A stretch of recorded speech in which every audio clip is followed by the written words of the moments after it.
विनाशकाले विपरीत बुद्धि, तो उसका बुद्धि भ्रष्ट हो गया है। গোবিন্দা কি তাহলে এই নায়িকার সঙ্গে প্রেমের গুঞ্জনে খেলো ধরা? टॉम क्रूज को आया हुआ आजकल। हाँ।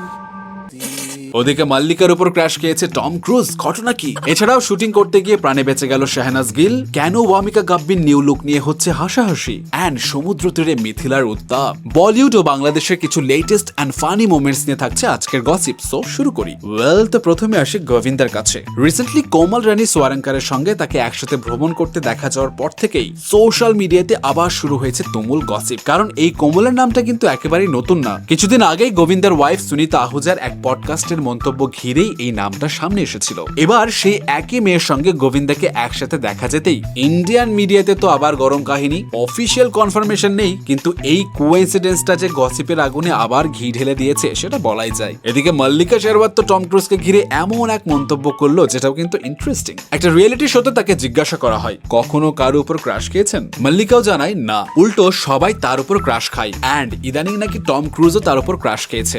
এমনকি তার ফোনে নাকি টম ক্রুজের কিছু ভিডিও আছে, যা নিয়ে এখন সোশ্যাল মিডিয়ায় চলছে চরম হাসাহাসি। কিন্তু কথাগুলো যে সে মজার ছলেই বলেছে সেটাও কিন্তু অনেকে বলছে। তবে এদিকে শাহনাজ গিল শুটিং করতে গিয়ে অল্পের জন্য বেঁচে গেল, কারণ ইশক নামার একটা রানিং সিনে শুটিং করতে গিয়ে হঠাৎ তার নাকফুল খুলে মুখের ভেতরে চলে যায়। অ্যান্ড সে কাশতে শুরু করলেই কোস্টার দ্রুত গিয়ে তাকে সাহায্য করে। পরে সেই ভিডিও বিটিএস আকারে ছড়িয়ে পড়তেই ফ্যান্সরা বলছে অ্যাক্টিং করতে গিয়ে এমন বিপত্তিও সামলাতে হয়। কোরিয়ান ফুড লাভারদের জন্য চালাক নিয়ে এলো রামেন drop shoulder T-shirt. Cream colour ও সামার ফ্রেন্ডলি এই টি শার্টের সামনে আছে পাফ প্রিন্টে কোরিয়ান লেখা চিট ডে, আর ব্যাকে কালারফুল প্রিন্ট।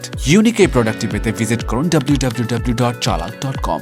অন্যদিকে Wamiqa গাব্বির new short hair look দেখেও নেটিজেনদের মধ্যে শুরু হয়েছে মজা। কেউ বলছে হানিয়া আমিরের হেয়ারস্টাইলকে কপি করছে, আবার কেউ মনে করছে এটা হয়তো তার নেক্সট প্রজেক্টের লুক। তবে কপি হোক আর ক্যারেক্টার লুক, ওয়ামিকাকে কিন্তু বেশ স্টাইলিশ লাগছে, কি বলেন? আর ফ্যাশন গেমে কাজল আর তানিশা মুখার্জিও ছিল নজর কাড়া মানুষ মালহোত্রার আউটফিটে। কাজলের পিঙ্ক সিকোয়েন্স শাড়ি, যার দাম প্রায় 2.5 লক্ষ রুপি, আর তানিশার ইয়েলো ড্রেসের দামও প্রায় 2 লাখের কাছাকাছি। তবে দুজনকে ইভেন্টে কিন্তু বেশ গ্ল্যামারাস লাগছিল। ফাইনালি আসি তানজিয়া জামান মিথিলার কাছে। থাইল্যান্ডে সাঁতার পোশাক পরে একটি ব্র্যান্ডের শুট করতে তাকে দেখা গেছে। ট্রপিক্যাল লোকেশন, কনফিডেন্ট লুক আর পুরো ভাইব সব মিলিয়ে মিথিলাকে কিন্তু একেবারে স্টানিং লাগছিল।